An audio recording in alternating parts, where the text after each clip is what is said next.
Perkenalkan, saya Kasian Cefas, fotografer, pencatat waktu, dan saksi dari Tanah Jawa. Mari ikut bersama saya, kita telusuri kisah yang dulu hanya terekam dalam bayang. Oke, mari kita bedah ini. Dari tumpukan sumber yang Anda berikan, ada satu nama yang terus muncul, Kasian Cepas. Cepas. Mungkin nama ini nggak setenar, katakanlah Raden Saleh, tapi ceritanya luar biasa. Jadi yang mau kita pecahkan dalam deep dive kali ini adalah gimana ceritanya seorang pribumi Jawa bisa jadi fotografer profesional pertama di Indonesia. Di tengah dominasi total Eropa ya? Tepat, di abad ke-19. Ini pertanyaan kuncinya. Karena di era Hindia Belanda, fotografi itu kan bukan sekedar seni. Bukan, ya? Bukan, itu bisnis besar, alat ilmu pengetahuan. Dan semuanya, tanpa kecuali, itu dikendalikan oleh orang Eropa. Oke.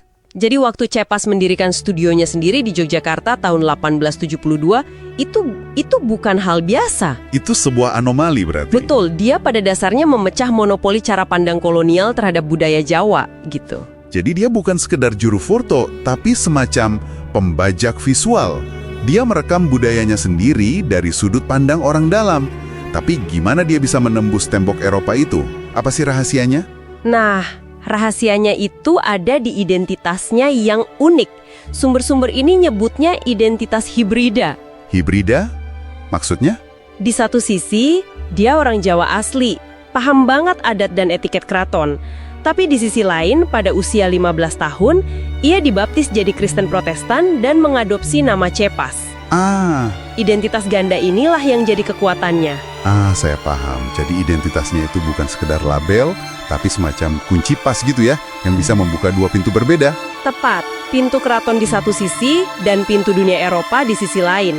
Ini memberinya apa yang disebut sebagai patronasi ganda. Patronasi ganda. Keraton Yogyakarta di bawah Sultan Hamengkubuwono V percaya banget sama dia karena dia orang kita. Ngerti bahasanya, ngerti adatnya. Betul. Tapi di saat yang sama, lembaga ilmiah Belanda juga mau kerja sama dia. Karena dia dianggap profesional, terdidik dalam kerangka barat. Dia bisa bergerak bebas di dua dunia itu. Tunggu. Ini bagian yang paling mengejutkan dari sumber kita. Karirnya itu ternyata bukan murni inisiatif Cepas sendiri kan? Nah, itu dia. Justru ada sponsor besar di baliknya. Tepat sekali. Sultan Hamengkubuwono VI secara eksplisit meminta agar Cepas dilatih fotografi oleh orang Eropa. Wah, ini kan nunjukin visi yang luar biasa dari keraton. Mereka nggak pasif. Mereka secara sadar dan strategis mengadopsi teknologi modern. Kamera dalam hal ini. Ya, kamera.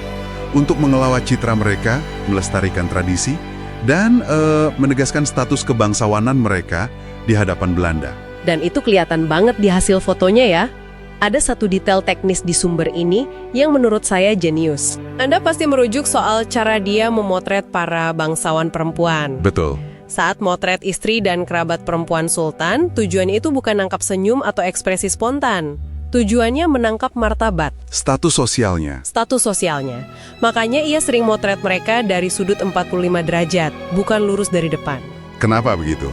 Ini cerminan etika kesopanan Jawa, sebuah bentuk penghormatan visual yang dia tanamkan langsung ke medium fotografi. Itu detail yang luar biasa. Jadi dia nggak cuma neken tombol, tapi dia menerjemahkan etiket Jawa ke dalam bahasa visual. Benar, dan kita harus ingat, ini bukan zaman kamera digital ya. Jelas bukan? Ini akhir abad ke-19. Bawa peralatan super berat, kerja dengan bahan kimia rumit di iklim tropis, ini nunjukin dedikasi yang luar biasa. Dan dedikasi itu membawanya keluar dari tembok keraton. 1885, Cepas yang dipercaya untuk mendokumentasikannya. Proyek besar itu pasti. Proyek kolosal, ratusan foto, dan foto-foto inilah yang jadi data arkeologi tak ternilai, yang sampai hari ini jadi acuan utama restorasi candi. Jadi dari fotografer istana, jadi fotografer arkeologi, kontribusinya pasti sangat diakui saat itu. Sangat. Atas karyanya, ia diangkat jadi anggota luar biasa Batavian Society of Arts and Sciences. Itu sebuah kehormatan langka untuk seorang pribumi. Langka sekali. Puncaknya, tahun 1901, ia menerima medali emas kehormatan dari Ratu Wilhelmina. Dari Ratu Belanda langsung. Pengakuan internasional di level tertinggi. Jadi apa artinya semua ini kalau kita tarik kesimpulan? Cepas bukan cuma pionir. Dia tuh seorang arsiparis visual ya? Tepat. Foto-fotonya tentang penari serimpi, gaya kebaya, detail arsitektur, itu jadi jendela paling otentik yang kita punya buat melihat budaya Jawa abad ke-19. Dia berhasil mengabadikan sesuatu yang mungkin nggak bisa ditangkap lensa fotografer Eropa. Yaitu martabat dan esensi budaya dari dalam. Warisan Cepas ini nunjukin gimana sebuah teknologi, dalam hal ini kamera, bisa dipakai secara berbeda tergantung siapa yang ada di belakang lensa. Ia pakai alat yang identik dengan kolonialisme bukan untuk melayani narasi kolonial, tapi justru untuk secara cermat mendokumentasikan dan melestarikan jiwanya sendiri. Nah, ini memunculkan sebuah pertanyaan penting untuk Anda renungkan. Sejauh mana identitas seorang kreator membentuk atau bahkan membebaskan cerita yang mereka sampaikan melalui karya mereka? Saya Kasian Cefas, fotografer pertama dari Tanah Jawa. Saya pernah berjalan dari Borobudur hingga Keraton membawa kamera berat dan cerita yang lebih berat lagi.